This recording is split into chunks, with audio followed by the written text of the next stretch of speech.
The Hungry Beast, an alien monster from TerrorVision, 1986, explored. TerrorVision is a 1986 American science fiction horror comedy film directed by Ted Nicolaou. It was produced and written by Albert and Charles Band. TerrorVision was released in February 1986 by Empire International Pictures. The plot revolves around an alien creature that is transported to Earth and ends up inside a quirky family's home, where 3 children must care for it in order to keep it from going on a hungry rampage. Despite not being a critical or commercial success, it became a cult classic, mainly because it is a so terrible that it's good film. Not only did this film become a cult classic, but a British rock band also loved the film so much that they named themselves TerrorVision. Before we go into our explanation, we have a very small request. If you like our content, please support us by subscribing to our channel.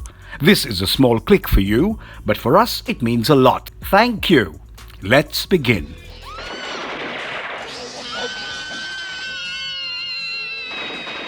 We are terribly sorry for the inconvenience. TerrorVision 1986. We start off with an alien garbage disposal on the planet Pluton. Another alien has turned a scary-looking monster with one eye, known as the Hungry Beast, into pure energy. He sends the energy hurtling into space, where it bounces off a few planets. Meanwhile, the Putterman family on Earth is trying to get satellite television. Mr. Putterman is pulling all the stops to get a finicky DIY satellite antenna to work. He hits the satellite with a hammer to make the television repair guy work, but it attracts the bolt of energy from Pluton instead. The reception is poor at first, but as a bolt of extraterrestrial energy strikes the dish, it rapidly improves and the television starts working. Sherman Putterman and his ex-military grandfather, a survivalist, decide to enjoy a night of horror films presented by Medusa while eating lizard tail jerky. I'm sure it is as disgusting as it sounds, but Sherman's grandfather makes a pretty good case of it. Meanwhile, Susie, Sherman's sister,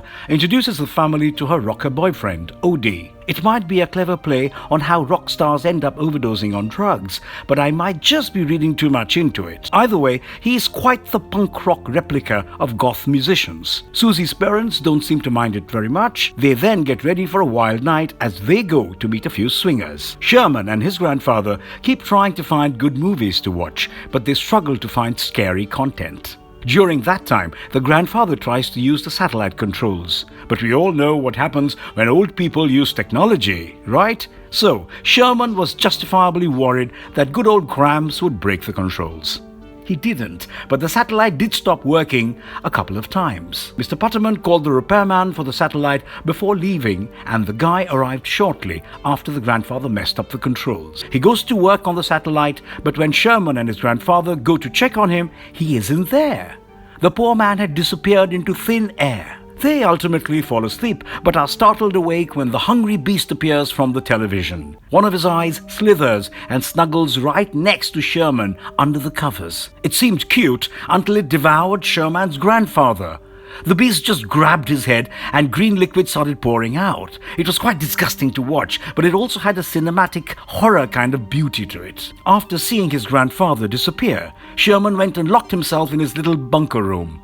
Sherman tries to phone the cops, but they think he's trying to prank them. The beast, we see, has the ability to travel from television to television, and unfortunately, Sherman has a TV in his room. He was about to grab Sherman with his grab-like claws, but the beast gave up when the police didn't take Sherman seriously. Sherman's parents, as well as the swingers Cherry and Spiro, arrive soon after. Despite Sherman's pleas, his mother locks him in the bomb shelter lookalike bedroom so that he doesn't ruin their evening. He keeps trying to tell them that the monster ate Grandpa and is living inside the TV, but his mom doesn't listen to him. Meanwhile, Mr. Putterman shows the swingers around and takes them to what the Puttermans like to call the Pleasure Dome. Another intergalactic being appears on the TV and tries to warn the couples to destroy their satellite and stop using the television for at least 200 years. But Mr. Putterman just takes that as an example of excellent TV quality instead. Sherman sits in his shelter and watches TV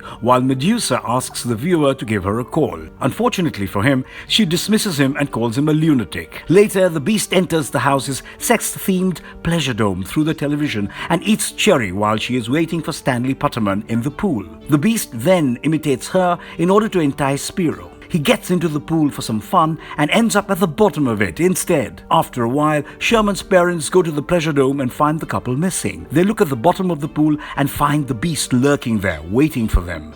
It sinks its claws into them and kills them too. Sherman hears their screams and calls the police department again, only to be dismissed once more. As Odie and his sister arrive, Sherman uses some plastic explosive to break out of the bunker. Sherman's sister is skeptical of his monster story, and when they search their parents' room, they discover doppelgangers of their parents, their grandfather, and the swingers. So it's no surprise when she doesn't believe him.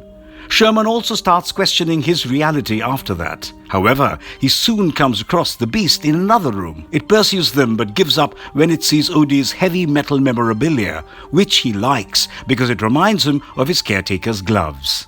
They eventually learn that food and television can be used to pacify the beast, and that they can teach it a few words like TV, music, and their names. They ponder profiting off the beast and contact Medusa in the hope of arranging a television appearance. She thinks they are cuckoo at first, but becomes interested when they offer to throw a party. While waiting for Medusa to show up, the beast's alien captor appears on TV to tell the Earthlings that they must destroy their television equipment to prevent the beast from spreading. It makes the beast agitated, and he ends up eating Odie. The beast then goes on to eat a police officer who had come to arrest Sherman for the prank calls. Sherman destroys all the televisions he can find. Meanwhile, the Pluton alien captor appears on the screen to exterminate the beast. He tells them that the hungry beasts are common pets on his planet. However, they are prone to mutations that can make them highly unstable, making them eat everything in sight. When that happens, the people of the planet exterminate them. Unfortunately, this one did not end well for the sanitation department of Pluton. Medusa somehow decides to show up at the house for the promised party. She kills the Pluton alien, mistaking him for the beast that Sherman and Susie had described to her. The actual beast shows up with a lot of gusto, and the trio struggles to stand their ground. The monster takes a giant breath and eats all three of them. The next morning, Medusa's chauffeur is startled awake by a crude impersonation of his boss hiding in the back seat of his car, asking to be driven to the television station. The Hungry Beast, an alien monster. The Hungry Beast is an extraterrestrial creature in the form of invaders like The Thing, Critters, and Blob. It follows the common trend of the time where invaders would arrive and devour humanity in large numbers. Unlike many other films in this genre, the Hungry Beast is depicted as a rogue, and humankind is aided by the Pluton aliens who see the Hungry Beast's enormous danger, even though they are kind of responsible for beaming the monster to Earth in an effort to save their own world from its insatiable hunger. The Hungry Beast started out as a pet on Pluton before it turned into a rogue mutant. It was then turned into pure energy and beamed off-world to protect its residents. Unfortunately for Earth, the Hungry Beast's energy matched the wavelengths collected by satellites, allowing the alien to invade the world through television sets. The Hungry Beast appears to be more comparable to an animal than a fully functional being at first, since it was governed by an inherent urge to consume and hunt. It didn't help that it spoke no words and was capable only of ambushes and attacks, though it did begin to enunciate a few words by the end. Despite this lack of spatial and verbal recognition, the Hungry Beast was able to absorb the genetic data of the victims it devoured and could speak by spawning victims' heads on its tentacles, revealing a far higher intelligence as it used these heads and voice mimicry skills to evade detection several times and even establish some basic conversation, though it was ultimately still ruled by its hunger over everything else. It was a massive, slimy, and highly creepy creature that made it really fun to watch. Dude, come on, dude, spit it out! Dude, say it! Whoa. Why you should watch TerrorVision? TerrorVision is quite literally a cinematic masterpiece. It is like a highly entertaining and extended version of Tales from Darkside, except that it has a lot more adult jokes and innuendos. It has the funniest characters that are capable of transporting you into a world of comfort and pure joy. It was one of the most comedic horror movies I have ever seen, containing some of the crassest, in-your-face gore. It's a highly entertaining movie, and it is perfect for a night in with friends and family. And if you liked our content, don't forget to leave a like and subscribe to us if you haven't already. Have a good one and be safe. Thanks, everyone. Come on, come on, come on.